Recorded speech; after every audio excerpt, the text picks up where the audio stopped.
আমার একটি শিশু সন্তান আছে, জন্মের পর তাকে দেখতে এসে আত্মীয়স্বজনরা টাকা দিয়েছিল। সেসব টাকা আমি খরচ করে ফেলেছি। এটা আমার জন্য জায়েজ কি না? এটার প্রকৃত মালিক কে? এর উত্তর হলো যে, শিশু যে সমস্ত গিফট পায় সেগুলোর মালিক শিশু। যদি শিশুর অভিভাবক তথা বাবা-মা তারা অভাবী হন, তাহলে সেক্ষেত্রে শিশুর যে গিফটের টাকা বা সম্পদ যেগুলো সে পেয়েছে, সেগুলো থেকে শিশুর জন্য খরচ করতে পারেন। অর্থাৎ শিশুর জন্য যা খরচ করলেন, সেটা নিজেরা কাটাকাটি করলেন। ধরুন আপনি ৳২০,০০০ হাদিয়া পেয়েছেন বা ৳৫০,০০০ জিনিসপত্র উপহার পেয়েছেন।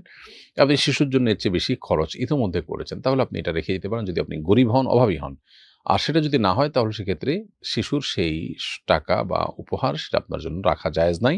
বরং সেটা আপনি রেখে দিবেন, শিশু বড় হলে তাকে তার সম্পদ বুঝিয়ে দিবেন। আর যদি তার এটা আপনি খরচ করে ফেলেন তাহলে সেক্ষেত্রে এটা ঋণ হিসাবে বিবেচিত হবে এবং পরবর্তীতে শিশুকে ঠিক যে পরিমাণ খরচ করেছেন সে পরিমাণ টাকা ফেরত দিতে হবে। ইসলামে এই লেনদেনের বিষয়গুলোকে একেবারে স্পষ্ট অবস্থান আমাদেরকে নিতে বলে। বাবা এবং সন্তান আমরা উম তো সবাই এক এরকম মনে করি যে যার সম্পদের উপর যা ইচ্ছা তা খুশি করবার কোনো সুযোগ কিন্তু নেই। অবৈধ সম্পর্কের ফলে অন্তঃসত্ত্বা হলে এই অবস্থায় বিয়ে সহি হবে কিনা? উত্তর হলো হ্যাঁ।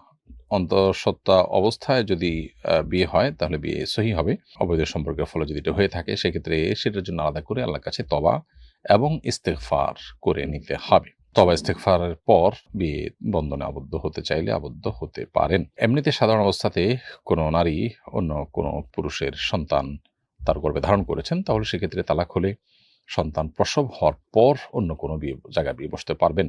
কিন্তু অবৈধ সম্পর্কের ফলে যদি অন্তঃসত্ত্বা হয়ে থাকে তাহলে ওই ব্যক্তি যদি বিয়ে করতে চায় সে বিয়ে বিশুদ্ধ হবে এবং এই অবৈধ সম্পর্কের কারণে যে হারাম সন্তান পেটে এসেছে সেটার জন্য উভয়কে তওবায়ে নাসুহা বা আল্লাহর কাছে খাঁটি অন্তরে তওবা করতে হবে।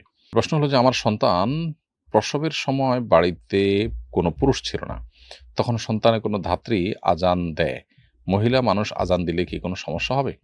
উত্তর হলো না, এতে কোনো অসুবিধা নেই। নবজাতকের কানে আজান পুরুষরা যেমন দিতে পারেন, নারীরাও কিন্তু দিতে পারেন। অতএব কোনো নারী যদি আজান দিয়ে দেন তাতেও কিন্তু নবজাতকের কানে আজান দেওয়ার যে মুস্তাহাব সেটি আদায় হয়ে যাবে। ৭ মাসের বাচ্চা মিসক্যারেজ হয়েছে, আজকে ১৫ দিন। এখনো ব্লিডিং হচ্ছে। আমি কি নেফাসের হিসাব করব নাকি ১০ দিন অতিরিক্ত হওয়ার পর সেটাকে অসুস্থতা হিসাবে বিবেচনা করে স্বাভাবিক এবাদবন্দি করব? উত্তর হলো ৭ মাসে বাচ্চা যেহেতু হয়েছে এবং ৭ মাসের বাচ্চা মিসক্যারেজ যেহেতু হয়েছে অতএব এটা নেফাস হিসাবে বিবেচিত হবে এবং যতদিন পর্যন্ত ব্লিডিং আছে ততদিন পর্যন্ত আপনি নেফাস হিসাবে গণ্য করবেন এবং নামাজ কালাম পড়বেন না।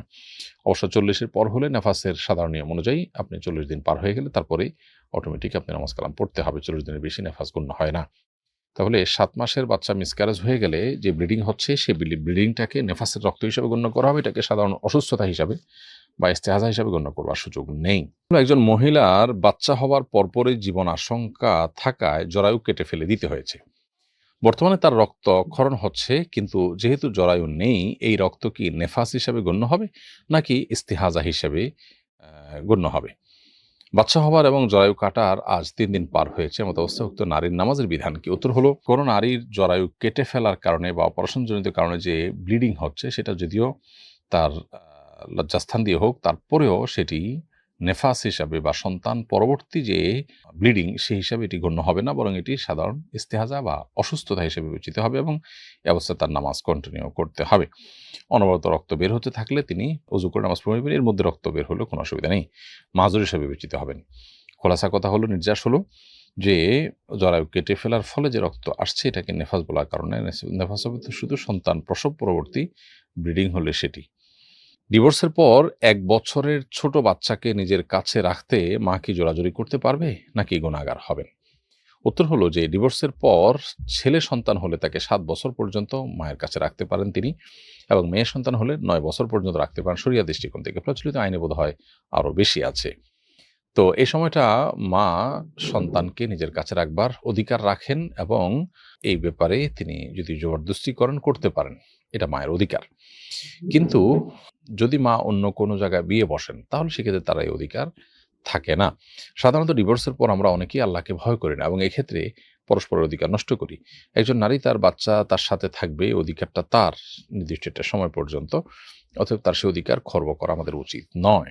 আবার নির্দিষ্ট সময়ের পর বাবার উপরে তার দায়িত্ব চলে আসে। অতএব মা তাকে বাবার কাছে হ্যান্ডওভার করতেও গড়িমসি করা উচিত না। তবে যদি উভয়ে মিলে কোনো একটা সিদ্ধান্ত নেয় যে আমরা অমুকের কাছে এতদিন, অমুক কাছে এতদিন আমরা রাখবো, এটা মীমাংসার অংশ, তাহলে সেক্ষেত্রে সেটা উভয় যদি মেনে তারা যদি উভয় সন্তুষ্ট চিত্তে সেটা করে নেন, তো সেটা শরিয়া দৃষ্টিকোণ থেকে নাজায়েজ বা নিষিদ্ধ কোনো বিষয় হবে না। আমাদের বাসায় অ্যাকোরিয়াম আছে, অ্যাকোরিয়ামের মধ্যে জীবন্ত মাছ আছে। এটা সামনে রেখে নামাজ পড়া যাবে কিনা? অ্যাকোরিয়াম যদি থাকে, অ্যাকোরিয়ামে যদি জীবন্ত মাছ থাকে, সে অ্যাকোরিয়াম থাকা অবস্থায় নামাজ পড়তে কোনো অসুবিধা নেই। যদি কোনো প্রাণীর ছবি ঝুলানো থাকে, কোনো ভাস্কর্য থাকে প্রাণীর, তাহলে সেক্ষেত্রে সেখানে নামাজ পড়া নিষেধ বা মাকরুহ। ফেরেশতা, রহমতের ফেরেশতা সেখানে প্রবেশ করেন না। কিন্তু অ্যাকোরিয়ামের মাছ জীবন্ত, ফলে এটি ওই ঝুলন্ত ছবি কিংবা প্রাণীর ভাস্কর্যের মতো নয়। তবে নামাজের সময় অ্যাকোরিয়াম যদি একেবারে সামনে থাকে এবং নামাজের মধ্যে চোখে পড়ে, মনোযোগ নষ্ট হয়, তাহলে সেক্ষেত্রে এমন কোনো জায়গায় নামাজ না পড়ে বরং একটু আশেপাশে যেখানে সামনে এরকম কিছু পড়বে না, সেরকম জায়গায় নামাজ পড়া উচিত। তো আমার ছেলে কাজ করতে সৌদি আরব গিয়েছিল। বেশি বেতনের আশায় সেখান থেকে পালিয়ে কুয়েতে চলে গেছে। কুয়েতে পালিয়ে কাজকর্ম করছে এবং ভালো বেতনও পাচ্ছে। এই টাকা কি তার জন্য হালাল হবে? উত্তর হলো যে, যদি সৌদি আরব থেকে কুয়েতে পালিয়ে যান, এক্ষেত্রে যদি কারো কোনো ক্ষতি না করে গিয়ে থাকেন, অনেক সময় দেখা যায় যে মালিক বরং শ্রমিকের উপরে জুলুম করে বা যারা নিয়ে যায় তারা জুলুম করে। তো তাদের জুলুম থেকে বাঁচার জন্য তিনি যদি পালিয়ে যেয়ে কাজ করেন, তাহলে সেক্ষেত্রে এটা তার জন্য নাজায়েজ কোনো বিষয় হবে না। আর যদি এমন হয় যে যিনি তাকে টাকা-পয়সা দিয়ে নিয়ে গেলেন শ্রমিক হিসাবে, অতিরিক্ত সুযোগ পেয়ে তার সাথে যে চুক্তি আছে এটার আগে পালিয়ে যান, তাহলে অবশ্যই এই কাজটা গুনাহের হয়েছে এবং বান্দার হক নষ্ট হয়েছে। ওই লোকের কাছ থেকে মাফ না পাওয়া গেলে কিয়ামতের ময়দানে এটার জন্য জবাবদিহি করা লাগতে পারে। তো এটা ভ্যারি করে অবস্থার উপরে। সাধারণত বাংলাদেশ থেকে যারা যান তারা নিজের টাকায় যান, বরং যারা নিয়ে যান তারাই তাকে প্রতারণা করেন। সেরকম হলে তার জন্য পালিয়ে যাওয়াটা নাজায়েজ কোনো বিষয় নয়। আর ওখানে গিয়ে যেহেতু উপার্জন করছেন তিনি, সেটা হালাল শ্রম দিয়ে পারিশ্রমিক নিলে সেটা মৌলিকভাবে নাজায়েজ কোনো বিষয় হবে না। কেউ যদি তার সন্তানকে হারামজাদা বলে গালি দেয়, এটা তার স্ত্রীর জন্য জেনার অপবাদ হিসেবে গণ্য হবে কিনা?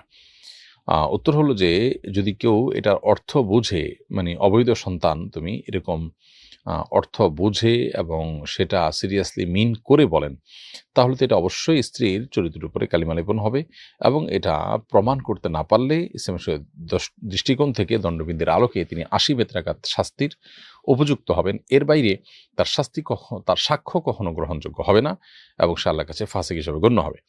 আর যদি রূপক অর্থে বলা হয়ে থাকে যে এটা আসলে সিরিয়াসলি এটার অর্থ বুঝে বলা হয়েছে তা না, জাস্ট একটা গালি দেওয়া দরকার, সেই জায়গা থেকে তিনি গালি দিয়েছেন, এরকম যদি হয়, তাহলে সেক্ষেত্রে এটা স্ত্রীর উপরে মিথ্যা অপবাদ হিসাবে গণ্য হবে না। আর সাধারণত বাবা ছেলেকে এরকম যখন বলে রাগের মাথায়, তখন সেটা সিরিয়াস অর্থে, এটার অর্থ বুঝে তার জন্ম নিয়ে সন্দেহ করে প্রশ্ন তুলে তারপরে বলেছেন, এরকমটি হয় না। যার কারণে সাধারণ অবস্থাতে এই গালি যদি বাবা দেয়, তাহলে সেক্ষেত্রে রূপক অর্থে গালি হিসাবে বিবেচিত হবে এবং এর কারণে স্ত্রীর উপরে অপবাদ দিয়েছেন তিনি এমনটি বলার কোনো সুযোগ থাকবে না।